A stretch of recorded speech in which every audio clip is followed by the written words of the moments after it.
இப்போ எல்லா இடத்துலையும் ஹெட்லைன் என்ன தெரியுமா, உலகம் பூரா headline, including times of Israel, including New York times, Wall Street Journal அப்படின்னு எல்லாத்துலேயும் அமெரிக்கா டிஃபீட். சைனாவோட வார்ஷிப் இருக்குல்ல, யுத்த கப்பல், அதை வந்து ஹர்மோஸ் கொண்டு வந்துட்டாங்க. ஈரான் வந்து இது இப்படியே தொடர்ந்தேன்னா பாபல் மந்திப்பை நான் க்ளோஸ் பண்ண போகிறோம்.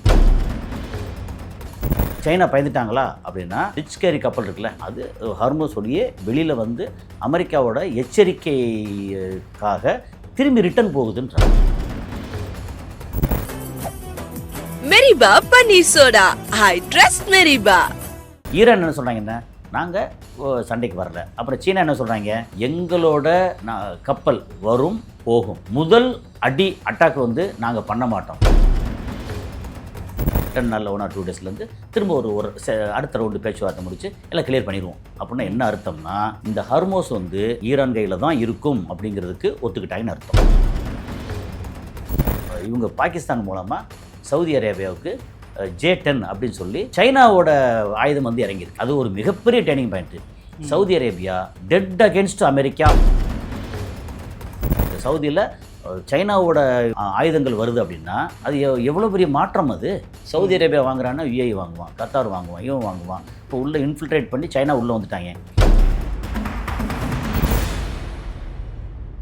ரிஃப்ளெக்ட் வாய்ஸ் நேயர்களுக்கு வணக்கம். இன்றைய சிறப்பு நேர்காணலில் நம் சந்திக்க இருக்கின்ற சிறப்பு விருந்தினர் அரசியல் சமூக திறனாய்வாளர் கசாலி அவர்களை வரவேற்று நிகழ்ச்சிக்குள் செல்வோம்.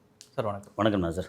சார், அமெரிக்கா ஈரான் இஸ்ரேல் போர் நம்ம தொடர்ந்து பேசிகிட்டு இருக்கிறோம். இடையில் ஒரு சின்ன கேப் அப்படின்னாலும் இப்போ பல்வேறு விஷயங்கள் நடந்திருக்கு சார். அந்த போர் நிறுத்தம், அதுக்கப்புறம் பேச்சுவார்த்தை, இதெல்லாம் நடந்திருக்குது. இதுக்கிடையில் ஹர்மூஸ் முற்றுகை அப்படிங்கிற ஒரு விஷயத்த அமெரிக்கா முன்னெடுத்திருக்குது. சில நாடுகளுக்கு அழைப்பு விடுத்துருக்காங்க, சில பேர் புறக்கணித்திருக்கிறாங்க. இந்த முற்றுகை விஷயத்தை என்ன நடக்குது சார்? முற்றுகை அப்படின்னு சொல்லும்போது உண்மையிலே வந்து ஒரு சிறுபிள்ளத்தனமான விஷயம் தான். ஒரு மிகப்பெரிய ஒரு மகா பெரிய பயங்கரமான ஆள் வந்து நான் குறுக்கப்படுத்துக்கிறேன் அப்படின்னு சொன்னால் எப்படி இருக்கும்? ஒரு காமெடி தான். அந்த மாதிரி நீ ஹர்மோஸை க்ளோஸ் பண்ணி இஷ்டத்துக்கு வந்து ஏதாவது வேறு கப்பல் வந்து அடிப்பேன்னு சொன்னேன்னா நான் வெளியே வந்து யாரையும் போட மாட்டேன் அப்படின்னு சொல்லி ஆரம்பித்தது தான். இது வந்து டீட்டெயில் வந்து கிட்டத்தட்ட இங்கே பேப்பர் வாசிக்கிற பழக்கம் இல்லாத அல்லது கையில் ஃபோன் வச்சுருக்க அவ்வளோ பேருக்கும் தெரியும். ஈவன் இந்த மாதிரி 2 வயசு பிள்ளை 3 வயசு பிள்ளை வந்து சாப்பிட அடம் பிடிச்சிச்சின்னா இந்த மாதிரி ட்ரம்ப்பு ஈரானு அப்படின்னு போட்டால் அதை பார்த்துட்டு சாப்பிட ஆரம்பிக்கின்றாங்க. ஒரு காமெடியெலாம் வந்துச்சு. முன்னாடி குழந்தைகளுக்கு வந்து பாப்பா பாட்டு போட்டு சாப்பாடு ஊட்டோன்னு சொல்லுவாங்க. இதில் வந்து ட்ரம்ப்பு செய்தியை போட்டால் பிள்ளைங்க சாப்பிடுதுன்றாங்க. அந்த அளவுக்கு வந்து எல்லா இடத்துலையும் ஹர்மோஸுங்கிறது வந்து உலகத்தில் இந்த பேரை தெரியாத ஆட்கள் கிடையாது. அப்புறம் ட்ரம்ப்போட கிறுக்குத்தனத்தை எல்லாரும் சொல்லிட்டாங்க. ஸோ இதெல்லாம் நடந்துச்சா, அவர் வந்து இப்போ முற்றுகை இட்டார். முந்தா நாள்லேருந்து முற்றுகை. ஓகே, இப்போ ஞாயிற்றுக்கிழமை வந்து எப்போ தோல்வியாச்சோ அப்போ அனௌன்ஸ் பண்ணார். திங்கக்கிழமையிலேருந்து ஆக்சுவலாக அவரோட இந்த கப்பல்களில் ஒரு 10-11 கப்பல் சொன்னாங்க. சின்ன சின்ன கப்பல் தான், பட் எல்லாமே ஆயுதம் தாங்கி இது மாதிரி தான். ஓகே, அந்த கப்பல் அதெல்லாம் நிறுத்தி வச்சுருந்தாங்க. அப்போ வந்து ரிச் கேரின்னு சொல்லி ஒரு சைனாவோட கப்பல், அது ஓனர் வந்து சைனா. ஓகே, ஷங்கை என்னமோ ஒரு பேர் வந்துச்சு. ஓகே, அந்த ஓனர் அதை வந்து 2023 ஆக்சுவலாக என்ன பண்ணியிருந்தாங்கன்னா அமெரிக்கா அதை வந்து தள்ளி வச்சுருந்தாங்க. அந்த கப்பல் என்ன இருந்துச்சுன்னா ஒரு 250 பேரல் மெத்தனால் பற்றி உங்களுக்கு தெரியும். அது ரொம்ப முக்கியமான ஒரு வஸ்து.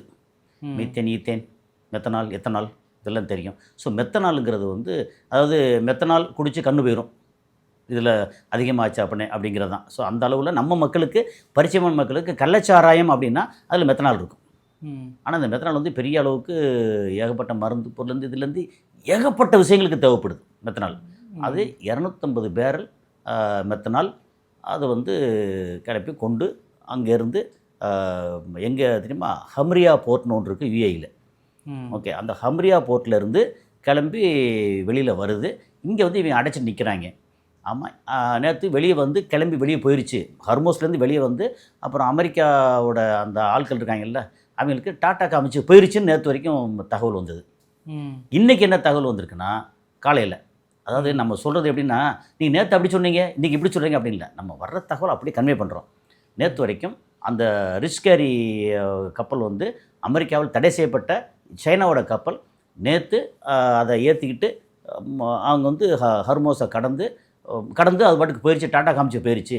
இன்னொரு 4 மொத்தம் 7 கப்பல் அது எல்லாம் வந்து இங்கேருந்து வேறு ஈரான்லேருந்து வேறு ஏற்றிக்கிட்டு எல்லாம் வந்துச்சு. அதில் வந்து ஜபஹர்னு சொல்லி ஒரு துறைமுகம் அங்கெல்லாம் கிளம்பி வந்துச்சு. அதெல்லாம் பிரச்சனை இல்லை, சைனா கப்பல் அடிக்க மாட்டாங்க அப்படின்னு சொல்லி ரொம்ப இதாக பேசிட்டு இருந்தாங்களே. ஆனால் இன்றைக்கி வந்து காலையில் என்ன தகவல் வந்தது, அதில் மிட் நைட் அப்படி வச்சுக்கோமே, அந்த தகவல் வந்தது அப்படின்னா, அந்த ரிச் கேரி கப்பல் இருக்குல்ல, அது ஹார்மோஸ் வழியே வெளியில் வந்து அமெரிக்காவோட எச்சரிக்கைக்காக திரும்பி ரிட்டர்ன் போகுதுன்றாங்க. அப்போது சைனா பயந்துட்டாங்களா அப்படின்னா, அவ்வளோ பெரிய கப்பல் வந்து இவங்க ஏதாவது மிஸ்ஃபயர் பண்ணிட்டாங்கன்னா பிரச்சனை வந்துடும். அப்போ இந்த உலகப் போர் வேண்டாங்கிறத சைனாவும் விரும்புது, அமெரிக்காவும் விரும்புது. சரி, இப்போ இது ஒரு பக்கம். இன்னொரு சில கப்பல்கள் வந்து வெளியே போயிருச்சு ஆல்ரெடி. இன்னும் 2 கப்பல் இதோடு சேர்த்து இன்னொரு கப்பல் வந்து ரிட்டர்ன் வந்துருச்சு. அது வந்து அந்த கப்பல் ரொம்ப பெரிய கப்பல். அது அதில் வந்து 20 லட்சம் பேரல் ஆயில் வந்து கொண்டு வர முடியும். அந்த கப்பலும் திரும்பி ரிட்டர்ன் வந்துச்சுன்னு சொல்லி தகவல். ஓகே, இந்த தகவல்லாம் நம்ம நிறைய பார்க்குறோம், முடிஞ்ச அளவுக்கு ஃபேக்ட் செக் பண்ணுறோம். அதுக்கப்புறம் அது எந்த அளவுக்கு உண்மைத்தன்மை வந்து நம்ம வந்து 100% கேரண்டி கொடுக்க முடியாது. நம்ம பார்க்குறோம், ஃபேக்ட் செக் பண்ணுறோம், அப்புறம் பல இடங்களை பார்த்துட்டு நம்ம வந்து சொல்கிறோம். ஸோ 2 கப்பல் வந்து அமெரிக்காவோட மிரட்டலுக்கா உத்தரவுக்கு பணிஞ்சு ஹர்மோஸ் நோக்கி திரும்புது அப்படின்னு சொல்லி தகவல். இன்னும் சில 4 கப்பல் வந்து அதெல்லாம் தாண்டி போயிடுச்சு, அது எல்லாம் சைனா கப்பல் அப்படின்னு சொல்கிறாங்க வந்து. ஸோ இது ஒரு தகவல். அதுக்கப்புறம் இது எவ்வளோ நாள் முற்றுகை தொடரும் ஒரு கேள்வி இருக்குல்ல. இந்த முற்றுகை இப்போ இருக்குது. இந்த ஹர்மோஸ் இடத்துல சைனா ஈரானோடது இருக்குது, ஐஆர்ஜிசி நேவல் அவங்க இருக்காங்க. அதுக்கு வெளியில் கல்ஃப் ஆஃப் ஒமானில் இவங்களோட முற்றுகை இருக்குது. ஓகே, நேற்று நமக்கு நைட்டாக இருக்கும்போது அங்கே அமெரிக்காவில் பகல் தானே, அங்கே வந்து ஃபாக்ஸ் நியூஸில் மேரி அப்படின்னு சொல்லி ஒரு முக்கியமான ஒரு லேடி ரிப்போர்ட்டர், அவங்க வந்து கேட்குறாங்க. கேட்டால் இந்த மாதிரி நீங்கள் முற்றுகிட்டுருக்கீங்க, இது பண்ணியிருக்கீங்க, என்ன நடக்க போகுது, இது அடுத்த வாட் நெக்ஸ்ட்னு ஒன்று இருக்குல்ல, என்ன பண்ண போகிறீங்க அப்படின்னொன்னே, இதெல்லாம் ஒன்றும் இல்லை, இன்னும் ஒரு 1 or 2 டேஸில் ஈரானை வந்து கூப்பிட்டு திரும்ப நாங்கள் பேச்சுவார்த்தை முடிச்சுட்டு, இல்லை ஆல்ரெடி நம்ம ஈரானோட போரெல்லாம் முடிஞ்சிருச்சு. எப்படி அந்த வார்த்தை கேளுங்க, ஆல்ரெடி ஈரானோட போரெல்லாம் முடிஞ்சிருச்சு, அவ்வளோதான். அதுக்கப்புறம் வந்து ஒரு ஃபார்மாலிட்டி அவங்க கூப்பிட்டு பேச்சுவார்த்தையெல்லாம் முடித்து கிளியர் பண்ண போகிறோம். 2 நாளில் மிகப்பெரிய திருப்பங்க நடக்கும்னு அதில் தான் சொல்கிறாரு. அதுதான் இந்த 2 நாளில் 1 or 2 டேஸ்ன்னு சொன்னது வந்து வித்தின் அ டேஸ். ஓகே, வந்து நாங்கள் ஆல்ரெடி அது எப்படின்னா, முன்னாடி வந்து நாங்கள் ஆல்ரெடி ஜெயிச்சிட்டோன்னாரு, இப்போ வந்து ஆல்ரெடி போரெல்லாம் முடிஞ்சிருச்சு அப்படின்ட்டாரு. எதை நம்புவீங்க, என்ன சொன்னாலும் நம்பித்தான் ஆகணும். ஸோ போரெல்லாம் முடிஞ்சிருச்சு, அதனால் இதுக்கப்புறம் வந்து பெருசாக ஒன்றும் இல்லை. அவங்களோட வந்து இன்னும் ஒரு 2 நாளில் 1 or 2 டேஸ்லேருந்து திரும்ப ஒரு அடுத்த ரவுண்டு பேச்சுவார்த்தை முடித்து எல்லாம் கிளியர் பண்ணிடுவோம். அப்படின்னா என்ன அர்த்தம்னா, இந்த ஹர்மோஸ் வந்து ஈரான் கையில் தான் இருக்கும் அப்படிங்கிறதுக்கு ஒத்துக்கிட்டாங்கன்னு அர்த்தம். அப்புறம் இவங்க சொல்லக்கூடிய வெற்றின்னு இருக்குல்ல, அமெரிக்கா சொல்லக்கூடிய வெற்றி, அவங்க அணு ஆயுதம் பண்ண மாட்டாங்க, அது எங்களுக்கு வெற்றி. அதுதான் முன்னாடியே சொல்லிட்டு இருக்காங்களே, நாங்கள் பேச்சுவார்த்தைக்கு அப்புறம் சொன்னாங்க, எங்களை ஒத்துக்கிட்டாங்க, கையெழுத்து போட்டாங்க, ரைட், அது எங்களோட வெற்றி. அந்த ஒரு வெற்றியை வச்சுக்கிட்டு கிளம்பி போகிற மாதிரி இருக்காங்க. சரி சார், இப்போ 2 நாளில் நடக்கும் பேச்சுவார்த்தை நடக்கும் அப்படின்னா, இது அப்படியே தொடருது அப்படின்னு சொன்னால், எது தொடர் மீண்டும் ஒரு இல்லை இந்த மறுபடியும் ஒரு பேச்சுவார்த்தை உடன்பாடு எட்டலை அப்படிங்கிற நிலை வருது அப்படின்னு சொன்னால், மீண்டும் இது போராக வெடிப்பதற்கு வாய்ப்பு நிறையா இருக்குது. என்னென்னா, சைனா இதை ரொம்ப பெருசாக அஃபெக்ட் ஆகிறது யார்? சைனா, இந்தியா, ஜப்பான், அதுக்கப்புறம் யூரோப்பியன் கண்ட்ரிஸ் எஃபெக்ட் ஆகுது. இவங்க என்ன பண்ணுறாங்கன்னா, அடுத்த ஒரு பேச்சுவார்த்தை இவங்க இறங்கி வந்துட்டாங்க, அமெரிக்கா வந்து இறங்கி வந்துருச்சு அப்படின்ற சூழலில் தான் ஈரான் வந்து கடந்த ஒரு 4 நாளாக எங்கேயுமே அடிக்காமல் வெயிட் பண்ணிகிட்ருக்காங்க. இது வரைக்கும் யுஏஇ, சவுதி அரேபியா, அந்த ஜிசிசி கண்ட்ரிஸ் இருக்குல்ல, அவங்க மேலே ஒரு ட்ரோனோ ஒரு மிசைலோ பறக்கலை. பேச்சுவார்த்தை அன்னைக்கு பறந்துச்சு, சனிக்கிழமை பறந்துச்சு.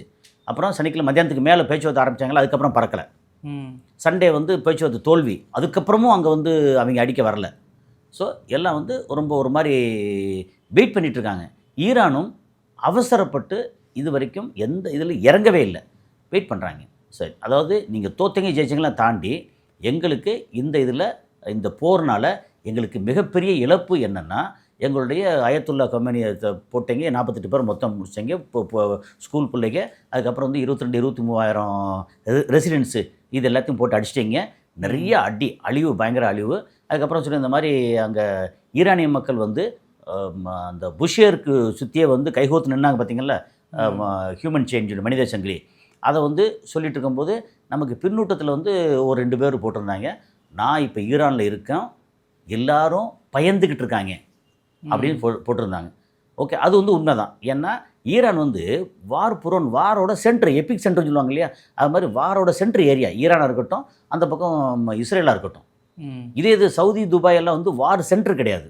அதில் சைடில் வந்து இந்த ஃபால்ட் லைன் சொல்லுவாங்கல்ல, அதிர்வு, இந்த நில அதிர்வு வந்துச்சுன்னா ஒரு இது எபி சென்டரு, அதுலேருந்து கிளம்பி வரக்கூடிய லைன் வந்து ஃபால்ட் சென்டர்னு சொல்லுவாங்க.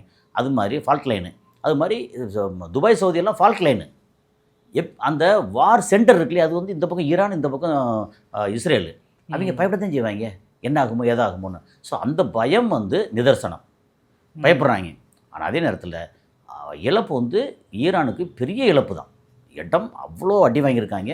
புஷேர் பக்கத்தில் அடி வாங்கியிருக்கு, ஆனால் வந்து திரும்பி எந்திரிச்சுவாங்கன்னு வச்சுக்கோங்க. அதே மாதிரி நட்டான்ஸ் பக்கம் அடித்தாங்க, இது வந்து அடிச்சுக்கிட்டே இருக்காங்க. ஆனால் சமீபத்தில் இஸ்ரேல் இங்கே அடிக்கிறது வந்து இங்கே அடிக்காமல் நேராக ஹிஸ்புல்லா பக்கம் அடிக்க போகிறேன்னு சொல்லிட்டு லெபனான் பக்கம் அடிச்சிட்ருக்காங்க. ஏன்னா இந்த பக்கம் வரலை. அதுக்கு காரணமாக சொன்னது 2 ஐட்டம் சொல்கிறாங்க. ஒன்று வந்து அமெரிக்கா பேச்சுவார்த்தை இதெல்லாம் போட்டு அவன் கட்டுப்படுத்திட்டு அடிக்க வராத, அடித்தா திரும்ப பிரச்சனை வந்துடும் அப்படின்னு அமெரிக்கா கொஞ்சம் கட்டுப்படுத்தினதாக சொல்கிறாங்க. ஆனால் அமெரிக்கா கட்டுப்பாட்டுக்கெலாம் அவங்க கட்டுப்படுற மாதிரி தெரியல. இன்னொன்று வந்து இஸ்ரேலில் வந்து ஆயுதங்கள் வந்து பற்றாக்குறை இருக்குது, குறைஞ்சி போச்சு. அதனால் திரும்ப வந்து அங்கே அடிச்சுக்கிட்டு இருந்தோம்னா இங்கே ஆயுதம் சுத்தமாக இல்லை, அதுக்கப்புறம் ஹிஸ்புல்லா வச்சு ஹவுத்திஸ் வச்சு நம்மளை சோழி முடிச்சிருவாங்க அப்படின்னு. அதனால் அந்த இது தாக்கலை அப்படின்னு ஒரு பக்கம். ஆனால் அப்போ அங்கே தாக்குறாங்களா அப்படின்னா அங்கே லோ ரேஞ்சு தானே அங்கே போகிறது. அங்கேருந்து கிளம்பி போனால் என்ன, ஒரு 70 கிலோமீட்டர் 100 கிலோமீட்டர் அதுக்குள்ளே தானே வண்டி. அது இப்போ அந்த ஃபைட்டர் ஜெட் எடுத்து கிளம்புனாங்கன்னா ஃபைட்டர் ஜெட்டை திருப்பி தாக்குறதுக்கு லெபனானில் ஹவுத்திஸ்ட்டு இது ஹெஸ்புல்லாட்ட இது கிடையாது, ஆன்டி ஏர்கிராஃப்ட் மிசைல் கிடையாது. இதே ஹவுத்திஸ் வச்சுருக்காங்க. ஹவுத்திஸ் இப்போ தாக்குனா திரும்பி அவங்க தாக்குவாங்க. பட் அழிவு அங்கேயும் வரும், ஏமல்லையும் அழிவு நிறையா வரும். ஆனால் இப்போ இங்கே தாக்குற அளவுக்கு வந்து நிறைய தாக்கிட்டோம்னா இங்கே இருக்கிற ஸ்டாக்கில் ஏற்கனவே குறைஞ்சி போயிருக்கு. அப்புறம் சமீபத்தில் அமெரிக்காவிலேருந்து வேறு கொஞ்சம் எக்ஸ்ட்ரா ஸ்டாக் கொடுத்துருக்காங்க. ஆனால் என்ன பிரச்சனைனா அமெரிக்காவில் வந்து இந்த ப்ரொடக்ஷன், ரேட் ஆஃப் ப்ரொடக்ஷன் சொல்லுவோம்ல, நம்ம ஊர் அந்த கார் வந்து 5 நிமிஷத்துக்கு ஒரு காரு தயாரிக்கிற மாதிரி, அது இல்லாமல் அங்கே வந்து ப்ரொடியூஸ் பண்ணதை கடந்த ஒரு 4 வருஷமாக யுக்ரைனுக்கு அள்ளி கொடுத்துட்டாங்க. அதுக்கப்புறம் இன்னும் கொஞ்சம் வெளியில் வந்து ஆயுதத்தை விற்றுருக்காங்க காசுக்கு. யுக்ரைன் கொடுத்தது வந்து காசுக்காரனாலும் காசு உடனே கிடைக்கிது கடனுக்கு. இஸ்ரேலுக்கு கொடுத்தது வந்து தான தர்மம் பண்ணுற மாதிரி நிறைய 2.5 வருஷமாக அள்ளி கொடுத்துருக்காங்க. அப்புறம் சவுதி அரேபியாவுக்கு இப்போ சமீபத்தில் நிறையா கொடுத்துருக்காங்க. ஓகே, இப்போ நான் சவுதின்னு சொல்லும்போது ஒரு சின்ன ஒரு இடைச்சல்கள் என்ன தெரியுமா, இப்போது 2 நாளைக்கு முன்னாடி இவங்க பாகிஸ்தான் மூலமாக சவுதி அரேபியாவுக்கு J-10 அப்படின்னு சொல்லி சைனாவோட ஆயுதம் வந்து இறங்கியிருக்கு. அது ஒரு மிகப்பெரிய turning point. Saudi Arabia dead against America அப்படின்னு சொல்ல முடியாது. மொத்தத்துக்கு நீ எனக்கு எதிரிடா, டெட் அகேன்ஸ்ட்டு ஒரு ஈரான் அமெரிக்கா அப்படி கிடையாது. ஆனால் சவுதி அரேபியா அமெரிக்காவை எதிர்த்து நிற்க துணிஞ்சிட்டாங்க. அதான் இன்னொன்று கூட வெளியுறவுத்துறை அமைச்சர் சொல்லும்போது கூட, இந்த முற்றுகையில் எங்களுடைய நிலையத்தை வந்து நாங்கள் ஒரு பகடைக்காயாக பயன்படுத்துவதுக்கு எங்கள் இறையாண்மை கொண்ட நாட்டில் நாங்கள் வெள்ளாட்சிகளை சார்ந்திருக்க மாட்டோன்னே சொல்லியிருக்கிறாரு. இந்த பெரிய இது என்ன தெரியுமில்ல, நீ முதல்ல ஒன்றை நீ காப்பாற்றிக்க பாரு.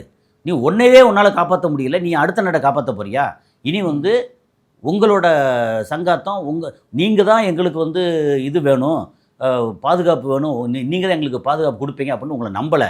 நீங்கள் உங்கள் வேலையை பாருங்கள், நான் எங்கள் வேலையை பார்க்குறோம் அப்படின்னு சவுதி அரேபியா ஓப்பன் டிக்ளேர் பண்ணாங்க. காரணம் சவுதியோட மன்னரை, ரூலரை ஓகே கெட்ட வார்த்தையில் பேசுனதுனால. ஆமாம். அதுக்கப்புறம் வந்து பேசினதுக்கப்புறம் என்ன பண்ணிட்டாங்க, பாகிஸ்தானுக்கு இவங்களுக்கும் இராணுவ ஒப்பந்தம் இருக்குது. அந்த இராணுவ ஒப்பந்தத்தில் இவங்களோட அமெரிக்காவோட ஃபைட்டர் ஜெட்டு பாகிஸ்தானில் விற்றுருக்காங்கல்ல அது, ப்ளஸ் வந்து J-10 சொல்லி சைனாவோட ஃபைட்டர் ஜெட்டு, அது எல்லாத்தையும் வந்து சவுதியில் இருக்குது. சவுதியில் சைனாவோட இது வருது, ஆயுதங்கள் வருது அப்படின்னா அது எவ்வளோ பெரிய மாற்றம் அது. ஏன்னா இந்த ஏரியா பூரா வந்து அமெரிக்காவோட கட்டுக்கோப்புக்குள்ளே அப்படி இருந்துச்சு. அதை வந்து இப்போ உள்ளே இன்ஃபில்ட்ரேட் பண்ணி சைனா உள்ளே வந்துட்டாங்க. சவுதி அரேபியா வாங்குறான்னா UAE வாங்குவான், கத்தார் வாங்குவான், இவன் வாங்குவான், அப்புறம் ஜோர்டான். இப்போ என்ன இதில் வந்து 2 விஷயத்தை இடைச்சலில் சொல்லிடலாம். 3 நாளைக்கு முன்னாடி கனடா ஒன்று அனௌன்ஸ் பண்ணாங்க, பத்திரிக்கை கேள்விப்பட்டிருப்பீங்களே. இதுவரைக்கும் நம்ம $1 வந்துச்சுன்னா 70 சென்ட்ஸு 70% அமெரிக்காவுக்கு பாதுகாப்புக்காக நம்ம கொடுத்தோம். இனிமேல் இன்னைக்கிலேருந்து அது ஸ்டாப் அப்படின்னாங்க. அங்கே பார்த்தா அந்த அரங்கத்தில் பயங்கர கைதட்டல். இருக்கிற காசை பூரா நம்ம அமெரிக்காவுக்கு பாதுகாப்புன்னு கொடுத்துட்டு இருந்தோம். இனி நம்ம பாதுகாப்பை நாமளே பார்த்துக்குருவோம், அமெரிக்கா வேண்டாம் அப்படின்னு அவன் ஸ்டாப் பண்ணிட்டான். ஓகே, இங்கே இவன் ஸ்டாப் பண்ணிட்டான் டோட்டலாக. சவுதியும் ஆமாம், சவுதி ஸ்டாப் பண்ணிட்டான். இப்போ வந்து ஈரானுக்கு எதிராக முழு மூச்சாக நிற்கிறது ஒரு 3 நாடு தான், அதுவும் மாறிடும். யுஏஇ, கத்தார், குவைத், 3 நாடு. இப்போ கத்தார் என்ன சொல்லிட்டாங்க, ஈரான் வந்து எங்களுக்கு எதிரின்னு யார் சொன்னது, ஐயோ அண்ணன் தம்பி நாங்கள் அப்படின்னு சொல்லிட்டு நேற்று சொல்லிட்டாங்க. அவங்களும் மாறும்ல. அதாவது எப்போ ஒருத்தன் ஒரு மிகப்பெரிய சாம்ராஜ்யம் அவன் தான் வந்து நம்மளை காப்பாற்றுவான்னு நினச்சி எல்லாத்தையும் அள்ளி அள்ளி கொடுத்துக்கிட்டு இருக்கோம். அவன் வந்து துண்டைக்கானன் துணைக்கானன் ஓடுறான். இங்கே பார்த்தா ஹர்மோஸை வந்து நான் வந்து அடித்து உடச்சி எல்லாம் பண்ணுவேன்றான். உள்ளே வர முடியாமல் நின்றுட்டு வெளியே நின்றுட்டு நான் அதாவது எல்லா கப்பலையும் அலோவ் பண்ணணும் அப்படின்னு சொன்ன அமெரிக்கா எந்த கப்பலும் போகக்கூடாதுன்னு நிற்கிறான். அப்போ என்ன ஒரு முரண் பார்த்தீங்களா? ஸோ அதனால் மொத்தத்துக்கு என்ன ஆகி போச்சு அப்படின்னா, இது வந்து அமெரிக்கா வந்து தன்னுடைய நிலைப்பாட்டில் மாறிட்டே இருக்குது. அதுக்கப்புறம் இறங்கு முகமாகவே இருந்துகிட்டு இருக்குது. இப்போ எல்லா இடத்துலையும் ஹெட்லைன் என்ன தெரியுமா, உலகம் பூரா headline, including times of Israel, including New York times, Wall Street Journal அப்படின்னு எல்லாத்துலேயும் அமெரிக்கா டிஃபீட்டட். முடிஞ்சா டிஃபீட்டட்னா முடிஞ்சு போச்சே. அப்போ என்ன, இதோட பெரிய சிக்கல் நிலைமை யாரு தெரியுமில்ல, இஸ்ரேல் வந்து இப்போ ஏதோ திரும்ப இதுக்கு வந்து ஹெஸ்புல்லா அடிக்கணும், இதை செய்யணும், இவங்கெல்லாம் இப்படி பண்ணுறாங்க அப்படின்னா, ஹெஸ்புல்லா இல்லை, இப்போ சமீபத்தில் நேற்று சொன்னது வந்து கடந்த ஒரு 3-4 நாளாக எர்டகன் சொல்லிட்டு இருக்காரு துருக்கி, நான் வந்து நேரடியாக யுத்தத்தில் வந்து இன்வால்வ் ஆவேன், நீ ரொம்ப அடிச்சுக்கிட்டு இருக்க அப்படின்னு சொல்லும்போது நெத்தன்யாகு வந்து அங்கே கூப்பிட்டு, இல்லை நான் வந்து இவங்க மேலே ஃபைட் பண்ணணும், யார் துருக்கி, அதில் ஃபைட் பண்ணணும் அப்படின்னா, எப்பா நீ வேலையை பாரு, நான் வரல, நீ ஃபைட் பண்ணுறதா நீ பண்ணிக்கோ. ஏன்னா துருக்கி வந்து நேட்டோவில் ஒரு அங்கம். ஆமாம், நேட்டோவை ஏற்கனவே நான் நிறைய பகைச்சிக்கிட்டேன், இதுக்கப்புறமும் நான் பகைச்சிக்க விரும்பலை. ஓகே, அப்படி அடிக்கிறாந்தா நீ அடிச்சுக்கோ, அவங்க திருப்பி அடித்தா வாங்கிக்கோ. இனி திருப்பி அடித்தா வாங்குறதுக்கு என்ன இருக்குது, ஏற்கனவே நிறைய அடிபட்டு கிடக்கு. அப்போ திரும்ப இதுக்காக வந்து அமெரிக்கா இது வெப்பன் சப்ளை பண்ணான்னா நேட்டோ நாடுகளுக்கு வந்து இன்னும் கோபம் வரும். அவங்களுக்கு நேட்டோ நாடுகளுக்கு முதுகெலும்பு இருக்குது, முதுகெலும்பு இல்லை, அதெல்லாம் ரெண்டாவது.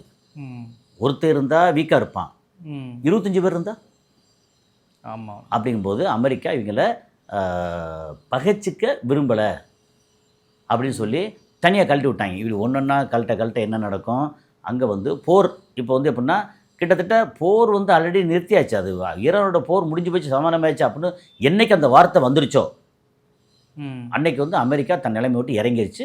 ஈரான் என்ன சொல்கிறாங்க, என்ன நாங்கள் சண்டைக்கு வரல. அப்புறம் சீனா என்ன சொல்கிறாங்க, எங்களோட கப்பல் வரும் போகும், முதல் அட்டாக் வந்து நாங்கள் பண்ண மாட்டோம், ஆனால் 2வது அட்டாக்குக்கு நாங்கள் அலோவ் பண்ண மாட்டோம், நாங்கள் வந்து வேறு மாதிரி இருப்போம். அப்போ என்ன அர்த்தம், அமெரிக்கா நீ முதல்ல ஒரு அட்டாக் பண்ணிப்பார், அடுத்த அடி வந்து எப்படி இருக்குன்னு நிற்பார் அப்படின்னு சொல்லிட்டு என்ன பண்ணிக்காங்க தெரியுமில்ல, சைனாவோட வார்ஷிப் இருக்குல்ல, யுத்த கப்பல், அதை வந்து ஹர்மோஸ் கொண்டு வந்துட்டுருக்காங்க. அப்போ இந்த மாதிரி நடந்துக்கிட்டு இருக்கு. ஆனால் இப்போ இது வரைக்கும் வந்து என்ன நடக்குது, இவ்வளோ போர் வந்து பரபரப்பாக இல்லை. ஆனால் நமக்கு கேஸ் இல்லை, பெட்ரோல் இல்லை. ஏன்னா அங்கேருந்து எதுவும் வரலையே, நிறுத்தி வச்சுருக்காங்க.